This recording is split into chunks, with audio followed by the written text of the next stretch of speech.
L'éditorial du Figaro. Face à l'IA, Léon XIV et la grandeur de l'homme par Étienne de Montetti.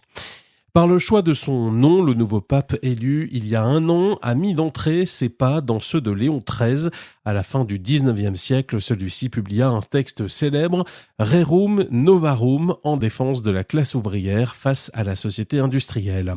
C'est donc logiquement dans cette lignée que se situe la première encyclique du pape américain. Elle est consacrée à un domaine où ses compatriotes brillent et règnent largement, l'intelligence artificielle. C'est peu dire qu'il n'esquive pas le sujet. Son propos est ferme, argumenté. Il mesure la menace. Elle n'est pas idéologique et militaire, comme le furent en leur temps le nazisme et le communisme.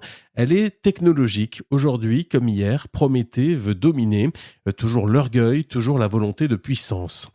L'ivresse et le vertige ont saisi l'humanité confrontée à cette invention formidable qui rivalise avec elle et même la surpasse sur le terrain de la mémoire et de la réflexion, plus rapide, plus exhaustive, plus efficace. Mais l'homme n'est-il qu'un brillant cerveau ?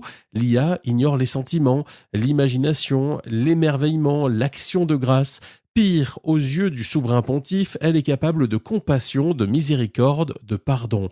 Ce sont pourtant ces dispositions du cœur qui établissent la grandeur de l'homme et justifient sa dignité.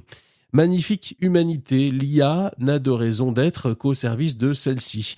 Or, le génie humain a conçu un système qui, s'il révolutionne la connaissance, l'information, voire la vie quotidienne, menace fortement d'exclusion les pauvres et les fragiles. Rien de moins neutre que cette intelligence numérique. Le pape en décèle les travers, parle posément de l'esclavage, du colonialisme pratiqué par des puissants qui asserviraient le reste du monde.